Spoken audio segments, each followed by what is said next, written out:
I'm Lee Moore. I'm Rob Moore. And this is the Chinese Literature Podcast. Rob, today we have a very special guest. We do. Author Yang Huang, who we've had on the show once before. Back in 2018 for her collection of short stories, book, novel, kind of something in between a novel and a collection of short stories. Yes. My Old Faithful. Yes, which I absolutely loved. We both really enjoyed for a lot of different reasons. These characters felt extremely familiar to me. One of Yang Huang's gifts as an author is being able to present characters who feel very, very, very real. In a Chinese context. Yeah, in a Chinese context. If you move to China tomorrow, 90% of the people you meet will feel like the people in Yang Huang's novels. These are people who've experienced a lot of challenge and just keep going, right? Her first collection of stories is about a family who has gone through the Cultural Revolution and is moving into modern China and is seeking the kinds of things that every family wants, right? To have good jobs, to be well-established, to thrive, etc. I loved reading it because it's one of the only novels I've ever read that deals with the Cultural Revolution as something that a family has gone through but doesn't live in forever, right? A lot of the novels that appear on the American market really try to suck all the drama out of the Cultural Revolution. This is not scar literature. This is not scar literature, no. So her current novel that we're talking with her about today, My Good Son, is in the same vein. You have wonderful lived-in characters. Incredible attention to detail. Wonderful attention to detail, yes. This is a single plot. It's a trio. That her first novel has a quartet. There's a son and a daughter. This one follows one single plot line. Yang, would you like to summarize that for us real quick? Yes. First of all, I'm so flattered about your compliment, and I love your work. You taught me so much about Chinese literature, and I'm recommending to all my friends. My Good Son is a story about a Chinese father, Mr. Cai, who works as a tailor in Yangzhou, a provincial town. Mr. Cai wants his son Fan to become an engineer, but Fan has failed his college entrance exams 4 times, and this is his last chance. Meanwhile, a young American man named Jude comes to a tailor shop to have a vest made. Mr. Cai seizes the opportunity to ask Jude to be Fan's financial sponsor, so that Fan can go to study at an American university. Of course, his plan backfires. Mr. Cai discovers that Jude is a gay man and needs help to come out to his estranged father. Right. And it's such an interesting take on, Lee and I were talking right before this podcast, the story of a Chinese parent, very traditional parent, trying to provide for their child or children by effectively kind of pushing them into a life they don't really want to be in, is one that's been done quite a few times, but your take on it is very different. I have never seen a variation like this on this plot involving gender lines like this and sexuality. It's a really interesting take, and I was wondering what made you think of this particular variation on this plot of having as a way of furthering the cause of his child, have him help a gay man come out to his father. What made you think of that? Well, the story began with the image. I saw a tailor spend his entire life making clothes for other people. One day, he puts on a long, form-fitting dress and walks in heels with difficulty. I didn't know what it meant, but the image stayed with me. So I tried to ask myself, does he pretend to be a woman, or is he driven by something else? I'm fascinated by how people work in the real world. A tailor reconciles his aspiration, artistic vision with the need to make a living. So I began to write a novel about a tailor and researched textiles and tailoring craft. I visit my parents and they introduced me to a tailor in Shanghai.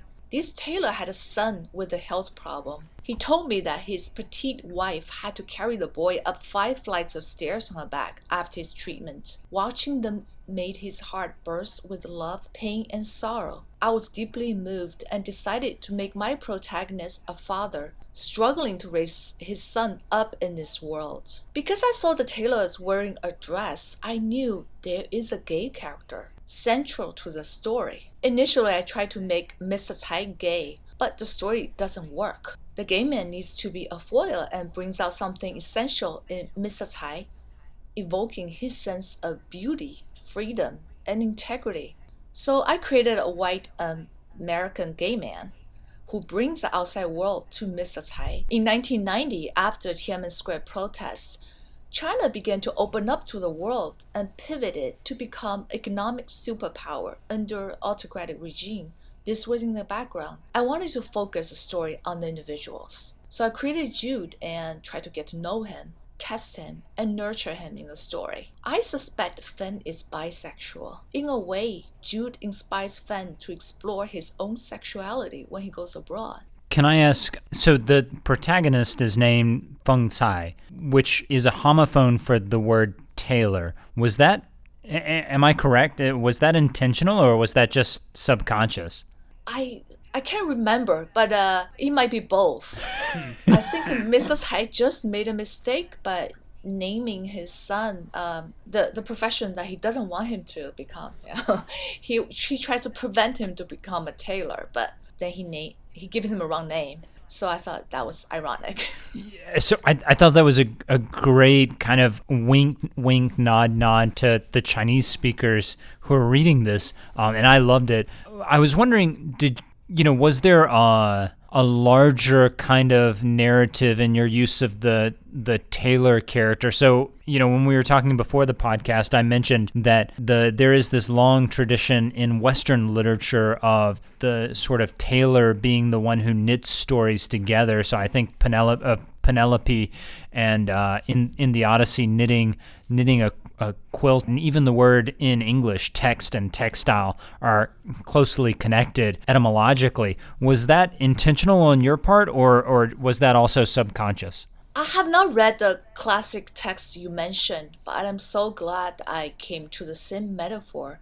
I just thought tailoring is a great metaphor because the tailor knows all your secrets. He knows your measurement and he knows what you try to do to camouflage your body's flaws. And so he's an artist trying to give you a second skin so you can look better to the world. I just thought that writers come to this metaphor at their own accord. And I'm very glad that my work fits into this tradition. It's a happy accident, I suppose. And so you see the writer as a kind of tailor, kind of both hiding and accentuating the individual's attributes. Is that correct? Everybody has a part, but the story is told just from Miss Tsai's perspective. The author really picks and chooses what he can and cannot see. This narrative is pretty much like tailoring. You stitch together a story that it's a very particular kind of journey forefathers to go through. So yeah, that's what I did. I'm also curious, there are a lot of times in Chinese history you could have set this story, including the present. I'm curious why you chose the period right after the Tiananmen Square incident, because your first novel deals, at least in part, with the Cultural Revolution. Why did you decide to set it just after the Tiananmen Square protests? This is a long story, but let me just try to give you the scope. So, Tiananmen Massacre changed the trajectory of Chinese history. The political reform, which had been underway before the protests, was vanquished after the massacre. You also mentioned in another podcast that imagine the train going at 85 miles per hour, just stopped dead in its track, never moved an inch, and was left to rust. This was what the democratic movement looked like after the massacre. But for the ordinary people, it had a profound influence. For Zhao, the university graduate who protested and saw some of the protesters being sent to the labor camp, women got raped, leaders were exiled. She knows there's no way to carry on the revolution. Just let it be the elephant in the room, something you can never talk about again. For Mr. Cai, who didn't see the protest, it was something rather remote. For Fen, he unwittingly benefited from this movement because the whole world was sympathetic toward Chinese intellectual after the massacre. Many countries relaxed their immigration policies. I came to the States in 1990. Before that, it was nearly impossible for young people to come and study. The immigration officer needed the proof that you have children and parents in China so that you will return after your studies. After 1989, U.S. immigration allowed unmarried students to come and study. So this changed my life and also Fen's life. The massacre was a defining moment of my life in many ways. It was my responsibility to write it into my stories. The characters were affected deeply in invisible ways, like an elephant in the room, psychologically and spiritually. But politics does not dictate their lives. People are active agents of their future. They're busy with real goals, make a living, raise good children, and take care of their family members. People want to live with dignity and hope, not waste away on things that have no control. These are the real people you see in China, not dissidents or revolutionaries who are either underground or in the prison. So was it intentional on your part to depict characters who had been through these events but were not going to dwell on them, or was that sort of accidental? It's my intention because this is real. That's what real people, and that's the only way to go forward. Nobody wants to live in some great tragedy that they are not at fault and they have no control. So they want to make their lives better by doing things that they have control over. And that's what these people do. One other question I had with the novel, so you set up a sort of parallelism. The Chinese father-son pair, the father is disappointed in the son because of his failure academically. In the American father-son pair, the father is disappointed because the father is a Southern Baptist, very traditional conservative, and the son turns out to be gay. And that parallelism and friction drive much of the plot. Could you talk a little bit more about how you came to that sort of those two parallel father-son pairs and how it drives things? I just wanted to depict the family relationship in two different cultural contexts. They love their children, but they don't like them very much. They don't get along, and it's the same everywhere. It's in China, it's in America. They're different people because all people are different, right? Because you're in a family, and you cannot be disinterested bystanders. You cannot leave them alone. And the bond between parent and child is one of few relationships in society that's not at heart transactional. In the work world, everyone's in some way dispensable, but no one's dispensable in their own family, no matter how fraught the parent-child relationship is. Everybody overcompensates a little and they make mistakes. I just want to show that very honestly, and also give a little bit of humor. And it's interesting because, and I don't know if this was intentional. I'd be curious to hear if it was.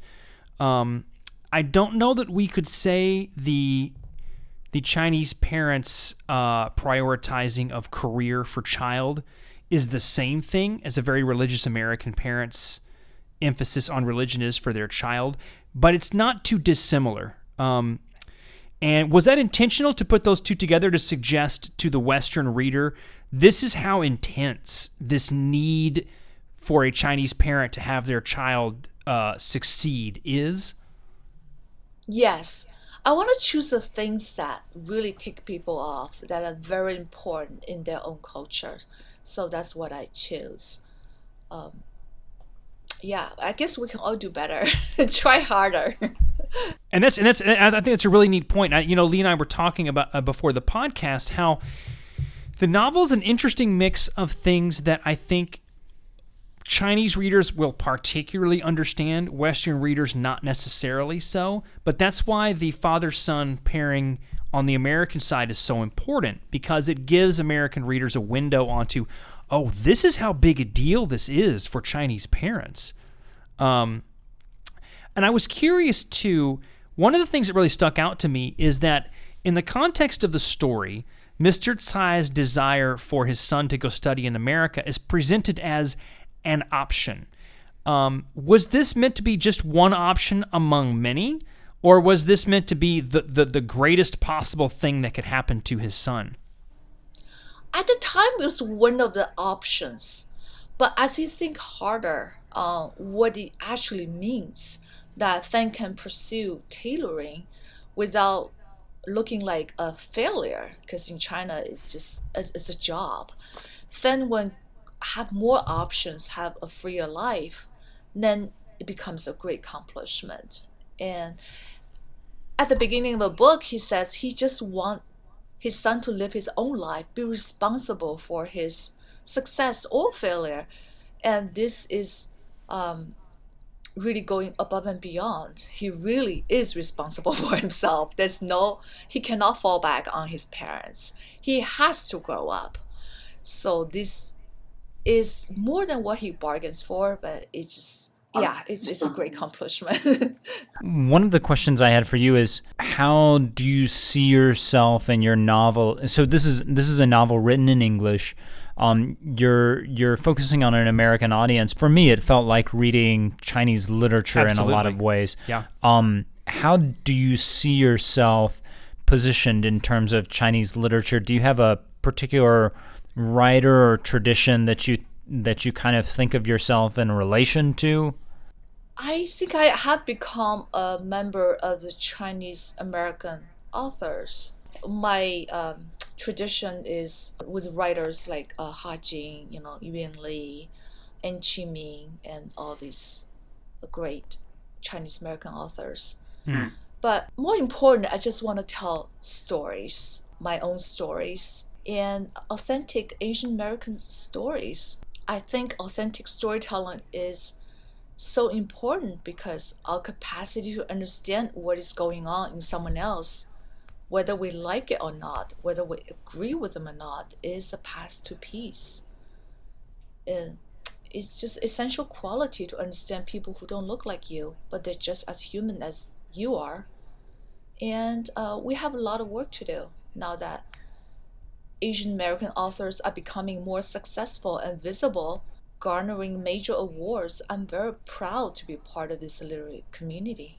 As well, you should be. I think it's what I will say too is for those listening to the podcast, one of the things that should make you want to read Yang Huang's books is that when she says that she is interested in stories and characters, her characters really feel like real people. They're authentic. Very authentic. This does not read like a novel written by someone who simply wants people to read a China story. This is written by someone who really wants good characters to shine through. And so the entire novel really is these two families. And there is a neighbor to Mr. Tsai's who is also a part of the story. But of course the core is these father-son pairings. I'm reminded of the novel Fathers and Sons by Turgenev, which is a similar thing where there's a lot of political turmoil, but really the entire novel is just father-son, these two father-son pairings. And it's such a wonderful read for that very reason. You will find things you relate to in this story, very just in every chapter practically. Thank you for saying that. And thank you for agreeing to talk with us. I think we'll start wrapping it up here. Is there anything in particular you wanted to leave the listener with before we get ready to sign off? I have 2 book readings. Can I mention them? Sure. Yeah, absolutely. On June 7th, I have an Odd Mondays reading at Folio, and my virtual book launch is on June 9th at Booksmith. The events are free, and you need to register to get the Zoom links. I'll be in conversation with Caitlin Solomini. I hope you enjoyed this story and see a bit of yourself in the characters. Absolutely, yeah. And so definitely try to attend those events. Definitely get the book. Lee and I were very, very fortunate to get ours sent to us, and that's been one of the best things about having a podcast like this is getting to read great stories like this. So, Yang, once again, thank you so much for being with us. Cannot recommend this book highly enough to our listeners. Definitely check it out, and thank you for joining us.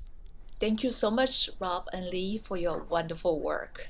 Thank you so much again. I'm Lee Moore. I'm Rob Moore. And this is the Chinese Literature Podcast.